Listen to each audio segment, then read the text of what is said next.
Assalamualaikum warahmatullahi wabarakatuh. Halo semuanya, perkenalkan nama aku Tiara Saputri, NIM 860327882, Universitas Terbuka Palembang.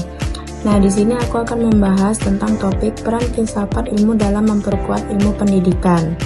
Untuk pertanyaan nomor 1 yaitu, bagaimana filsafat ilmu menguasai dan memperkuat eksistensi, keilmiahan, serta nilai-nilai dalam pendidikan ilmu. Filsafat ilmu mempunyai peran yang mengawasi dan memperkuat eksistensi, keilmiahan, dan serta nilai-nilai dalam ilmu pendidikan.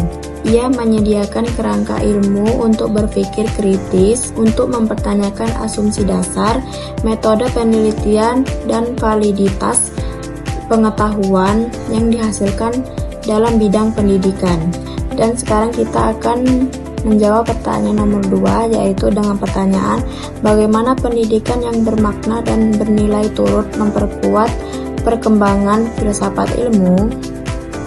Jadi, pendidikan yang bermakna dan bernilai turut memperkuat perkembangan filsafat ilmu adalah pendidikan arena di mana teori-teori filsafat ilmu diuji dan diimplementasikan melalui proses pendidikan dan konsep-konsep abstrak.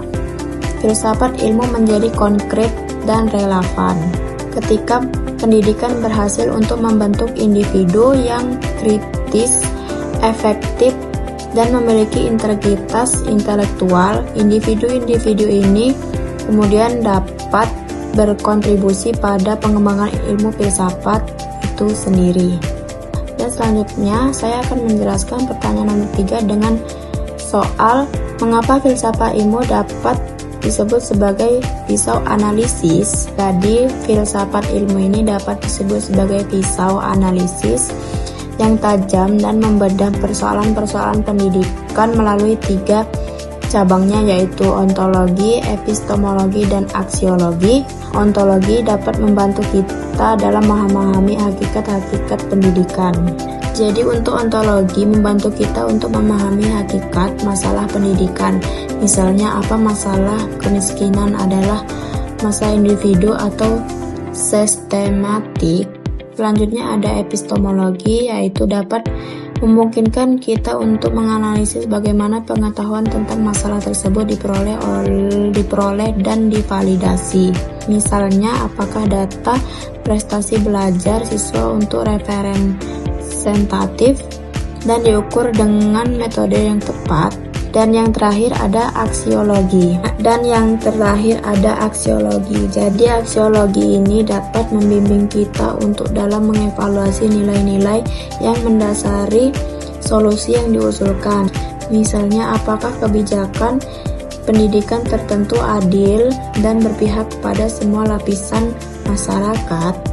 Jadi dengan pisau analisis ini kita dapat mengevaluasi pendekatan dan mengidentifikasi akar masalah yang lebih komprehensif dan berlandaskan nilai-nilai.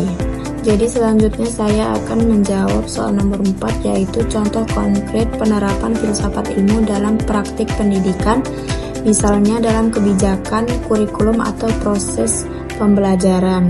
Jadi dalam kebijakan pendidikan, filsafat ilmu dapat membantu merumuskan tujuan pendidikan yang berlandaskan pada pandangan tentang manusia dan masyarakat yang ingin dibentuk.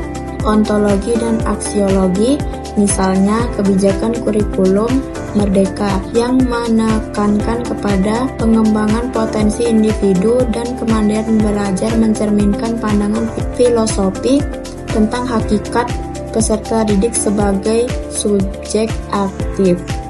Nah, jadi itulah beberapa jawaban yang bisa saya jelaskan. Semoga dapat dipahami. Dan jika ada kesalahan dalam perkataan saya mohon maaf. Saya akhiri. Wassalamualaikum warahmatullahi wabarakatuh. Terima kasih.